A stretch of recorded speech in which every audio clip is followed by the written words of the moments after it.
বাংলার যত ভূমি রাজনীতি থেকে শুরু করে সমস্ত কিছুই যে নিয়ে ধারণ করে নিজের কবিতা লেখেন, প্রতিটা কবিতার মধ্যে বিভিন্ন ধরনের স্বাদ পাওয়া গেল। অনেক অনেক ধন্যবাদ কবি আমাদেরকে। সত্যি কথা বলতে কি আমরা খুবই মুগ্ধ হয়েছি আপনার কবিতায় এবং কবিতা পাঠেও আবৃত্তি করা। এবার আমি আমাদের যেহেতু আজকে আলোচক চলে যাবে আসলে জামান, একটা কবিতা পড়ে ভেঙে যাক।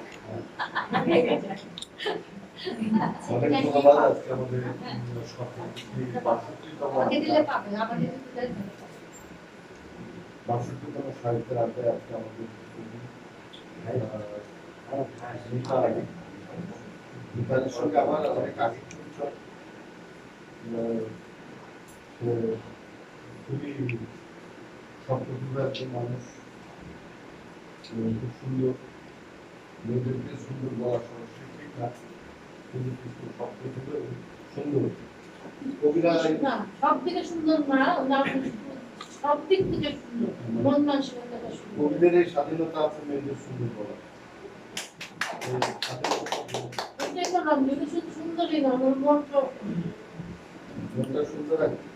সব দিকে আমি জানি সুন্দর, এখন খাওয়া দাওয়া পাইনি। নারীরা যদি একটু খাওয়া দাওয়া না করে খাইয়ে যাচ্ছে।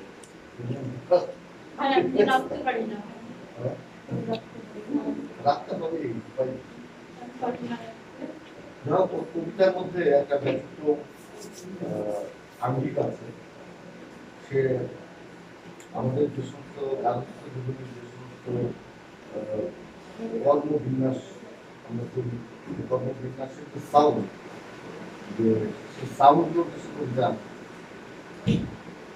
সেই সাউন্ডগুলো দিলে আবৃত্তির জন্য নাচিতে পারে। কিন্তু মনে রাখতে হবে আমি যে সাউন্ডগুলো দিচ্ছি সেই সাউন্ডগুলো পরবর্তী যে সংলাপ তার সঙ্গে কতটা সৌন্দর্যময়, কতটা সেটা আমরা কবির কাছে তার বিকল্প দৃষ্টান্ত পাই যে আমার ঘরে চালিয়ে আমার সেটা ভালো। বাংলা কবিতায় সবচেয়ে বড় দুর্বলতা হচ্ছে যে হাস্যরস কম। হাস্যরসটা কবিতা থাকা দরকার। শুধুমাত্র যে আমরা খুব ভালো খুবই দার্শনিক কথাবার্তা বলি কবিতা সবসময় না, কিন্তু মনোরঞ্জনেরও দরকার আছে। সেজন্য বিজেন্দ্র রায়, রবীন্দ্রনাথ, নজরুল এরা কিন্তু এইসব হাস্যরসের অনেক ব্যবহার করছে এবং সেই ব্যবহারটা আমাদেরকে এখনো আনন্দিত করে এবং আমরা সেটা মনে রাখি। হাস্যরসের কিছু ব্যবহার কিন্তু আমাদের দ্বারা শুনতে হয় এবং বেশ ভালোভাবে আছে, সেটাকে আমি খুব পছন্দ করি। আমরা জানি রবীন্দ্রনাথ ব্যক্তি জীবনেও কিন্তু হাস্যরসিক ছিল। একবার এক লোক তার বাসায়, কলকাতার এক খুব বিশিষ্ট বুদ্ধিজীবী তার বাসায় একটা লাঠি ফেলে দিয়েছে।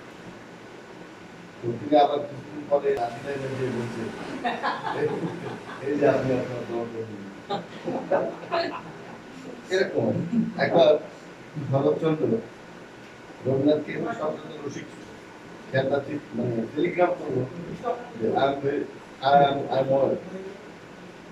ভালো আছি, বাঙালি আপনি কেমন আছেন পাঠালে। তখনকার টেলিগ্রাম খারাপ ছিল, পড়ে গেলে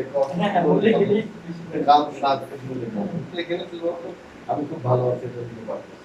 রবীন্দ্রনাথ বুঝতে পারছেন যে সে তাদেরকে ঠাট্টা মশলা রবীন্দ্রনাথ করতে কি তার পরের ডাকে একটা পাথর আর একটা চিঠি, তুমি ভালো আছো শুনিয়া আমার মুখ থেকে পাথর না হয়ে গেল। পাথরে বলতো চিঠি রাতে গিয়ে বলছে। আমাদের যারা বড় কবি তার মধ্যে রসিকতা, আমরা একেবারে রসিকতা ভুলে গেছে। আমরা এখন খুব সিরিয়াস কথা রাজনীতিবিদরাও বলে, যেসব সিরিয়াস কথা তারা জীবনে তাদের প্রতিহত হয় না, রাজনীতিতেও হয় না, কিন্তু আমরা সবাই খুব সিরিয়াস, কিন্তু সেই সিরিয়াস মূল্যহীন। আমরা আমাদের ব্যক্তি জীবনে, আমাদের লেখক জীবনে আমরা যদি কিছুটা হাস্য করতে পারি, সেটা মনে হয় যে আমাদের জন্য খুব ভালো হবে।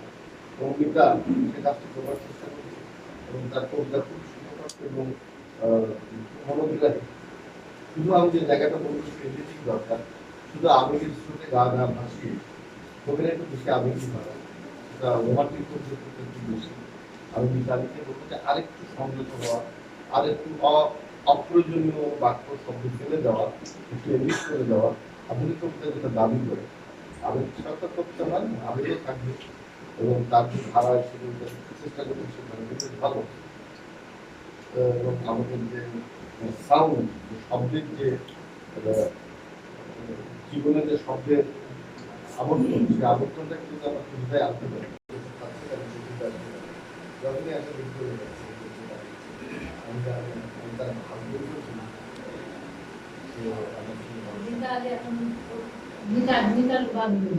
আমার নামও তো মিতা।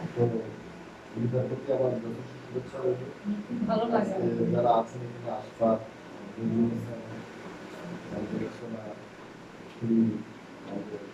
অনেক দিন পরে এসছে রেজাল্ট ভাই আসতে চায় না, আমাদের সুবিয়ার অভাব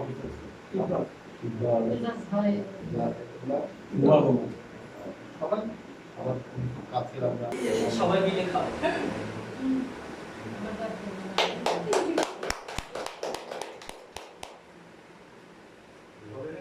এখন এই চাটা একটু পাবো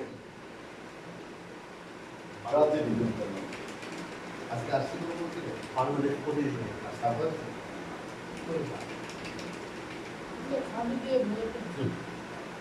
বৃষ্টির আগে মেয়েটি তোমার বাড়ি ফিরতে চেয়েছে।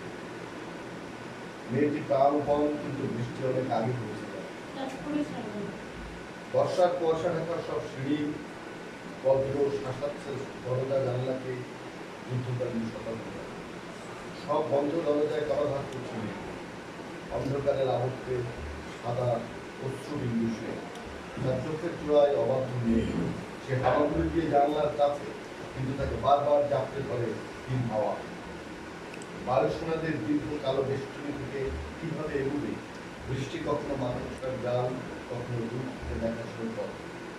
বাড়িগুলোর নাসারন্ধ দিয়ে বেরোচ্ছে ধোয়া। বৃষ্টির রেজার ব্লেড চেঁচে ফেলছে ফেরার আগুন। দমকা হওয়ার শ্বাসকষ্ট জলধারা তৈরি করে নদীর দুর্গম। ষড়দৈর্ঘ্য চলচ্চিত্রের ট্র্যাজেডি। মেয়েটি তলিয়ে যেতে থাকে ফিরে মহানন্দা যমুনার চৌকাঠে।